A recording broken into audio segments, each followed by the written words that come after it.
আসসালামু আলাইকুম, সবাই কেমন আছেন? Welcome back to my channel. আজকে আরেকটি নতুন ট্রাভেল ব্লগ নিয়ে এলাম।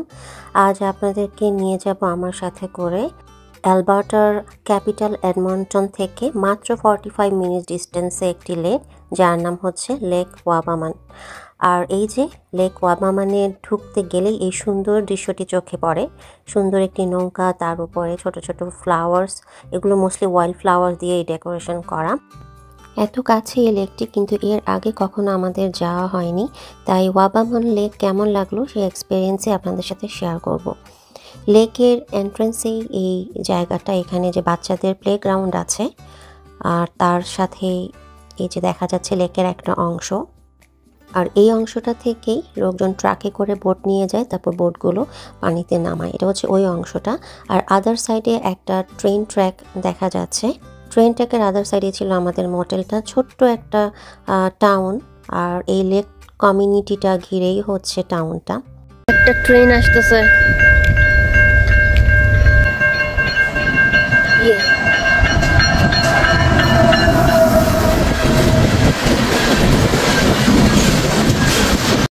আমি যখন ভিডিও করছিলাম ঠিক ওই মুহূর্তে একটা ট্রেন চলে এসেছিল লাকিলি। এখানে একটা ওয়াটার পার্কও আছে, সুন্দর একটা পার্ক।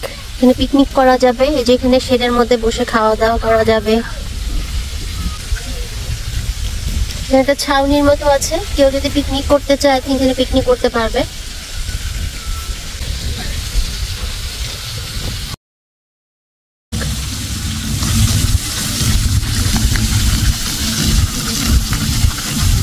একদম লেকের পাড়েই হচ্ছে এই ওয়াটার পার্কটা।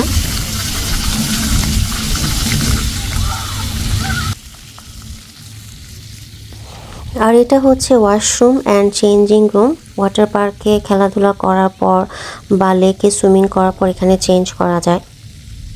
ওয়াটার পার্ক ক্রস করে হেঁটে হেঁটে চলে গেলাম লেকের এই অংশটাতে। এখানে যেই লাইনটা দেখা যাচ্ছে, সুইমিং করাটা অ্যালাউড এতটুকু পর্যন্তই, এরপরে আর সুইমিং করা যাবে না, শুধু বোটিংয়ের জন্য। খুব সুন্দর রেইনবো একটা পালতোলা নৌকা দেখতে পেলাম। আর এই যে এই সাইডটাতে কিছু বোট দেখা যাচ্ছে। এখানে বোট রেন্ট করে ঘুরতে বের হওয়া যায়, আইদার নিজেরা একা একা বা ফ্রেন্ডসদের নিয়ে, খুব সুন্দর একটা সময় কাটানোর জন্য।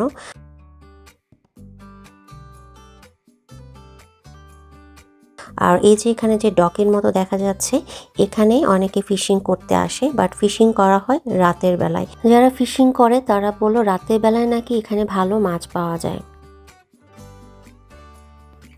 এই যে লেকের পাড়ে আরেকটা ট্রেন দেখা যাচ্ছে।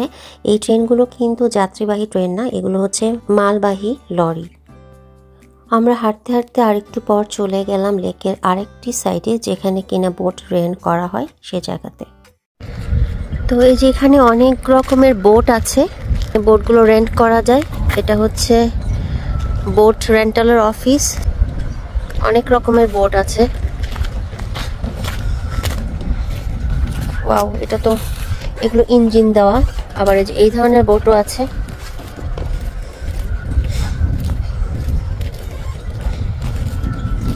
লাইনে বিভিন্ন রকমের সেলিং বোট, স্পিড বোট। তারপর চেক আউট করতে গেলাম বোট রেন্টিং এর জায়গাটা, কারণ এরপর দিন সকালবেলায় আমরা বোটিং এ যাব, তো কিভাবে প্রসেসটা সেটা জানার জন্য। বোট রেন্টিং এর এই জায়গাটাও বেসিক্যালি একটা কনভিনিয়েন্স স্টোরের মতো, অনেক কিছু এখানে পাওয়া যায় বোটিং এর জিনিসপত্র ছাড়াও। আমরা কালকে এখানে বোটিং করব, আজকে অলরেডি আমরা একটা বুকিং দিয়েছি।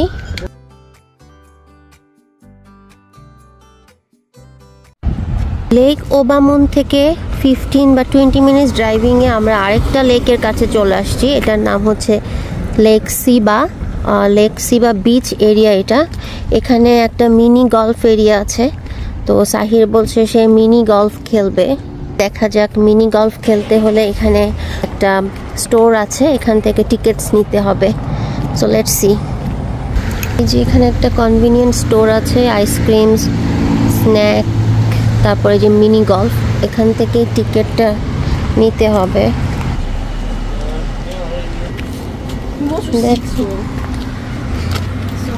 ও, এটা হচ্ছে ওদের গলফ এরিয়া।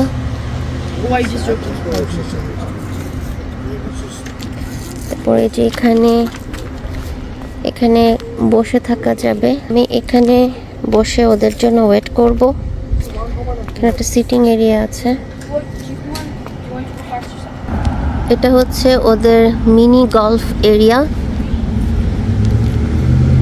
এই মুহূর্তে প্রিটি মাচ খালি।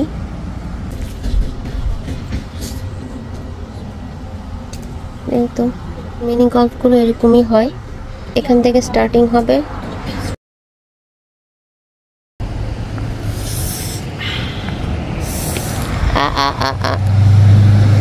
আবার চলে আসছে। Good job, good job.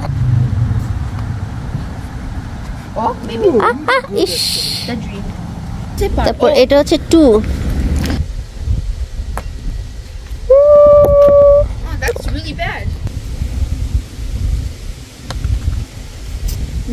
ওদেরও খেলা অলমোস্ট শেষ। তারপরে আমরা হোটেলে ব্যাক করব।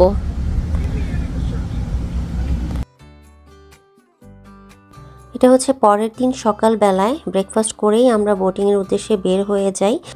এর আগের দিন বিকেলে যেহেতু আমরা এখানে এসে বুকিং দিয়ে রেখেছিলাম, তাই সময় নষ্ট করতে হয়নি, এসে আমরা বোটিং শুরু করে দিই। এটা একটা ইঞ্জিন চালিত বোট। আর আমাদের বোটে একটা ইন্টারেস্টিং ব্যাপার ছিল যে উপরে ছোট্ট একটা সেলফোনের মতো দেখা যাচ্ছে। এটা দিয়ে বেসিক্যালি ফিশ ট্র্যাক করা যায়, মানে লেকের কোথায় কি ফিশ আছে পুরো জিনিসটাই মনিটর করা যায়। সো বেসিক্যালি এই বোটে করে ফিশিংও করা যাবে চাইলে।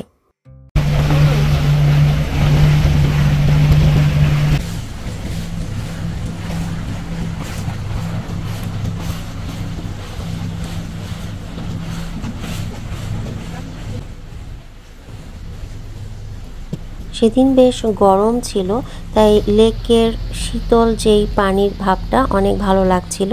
পানিটা অনেক শান্ত ছিল, শুধুমাত্র যে ঢেউটা দেখা যাচ্ছে সেটা হচ্ছে বোটের ইঞ্জিন থেকে ক্রিয়েট করা যেই ঢেউটা, সেটাই।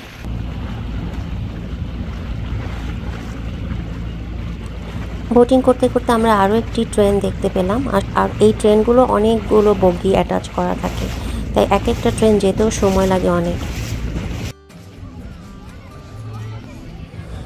ঘন্টা 2 বোটিং শেষ করে আমরা চলে গেলাম লেক ওয়াবামানের আরেকটি অংশে। এটা পুরোটাই স্যান্ডি বিচ, আর এই অংশটার নাম হচ্ছে গ্রেট বিচ। টোটালি ডিফারেন্ট দেন আদার সাইড। ওই সাইডটা ছিল বেসিক্যালি বোটিং এবং ফিশিংয়ের জন্য, আর এই সাইডটা হচ্ছে মোস্টলি পাবলিক এন্টারটেইনমেন্টের জন্য। পুরো ওইখানে একটা বিচের মতো। এক সাইডে হচ্ছে পার্ক, চাইলে পিকনিক করা যাবে। তারপরে যে এখানে বিচের মতো আছে স্যান্ডি বিচ, এখানে পিকনিক, সুইমিং, যারা যারা ফ্লোটিং বোট নিয়ে আসছে বোটিং করতে পারবে। তারপরে প্রিটি মাছ একদম ওই সাইড পর্যন্ত আছে এই বিচটা। তারপর ওখানে একটা প্রপার ওয়াশরুমও আছে, ওখানে শাওয়ার নেওয়ার ব্যবস্থা আছে। তারপর এখানে বাচ্চাদের একটা প্লেগ্রাউন্ডও আছে। তো সব ধরনের ফ্যাসিলিটিসই আছে, সব বয়সের মানুষজন এখানে এসে ফান করতে পারবে। এই যে প্লেগ্রাউন্ড আছে। আমরা এখানে পুরো আফটারনুনটা ছিলাম। সুইমিং শেষে কিছুক্ষণ রেস্ট করে কিছু স্ন্যাক্সও নিয়ে নিয়েছিলাম। এরপর আমরা চলে যাই ডিনার করতে। ডিনার করেছিলাম আমাদের মোটেলের পাশেই একটা রেস্টুরেন্টে।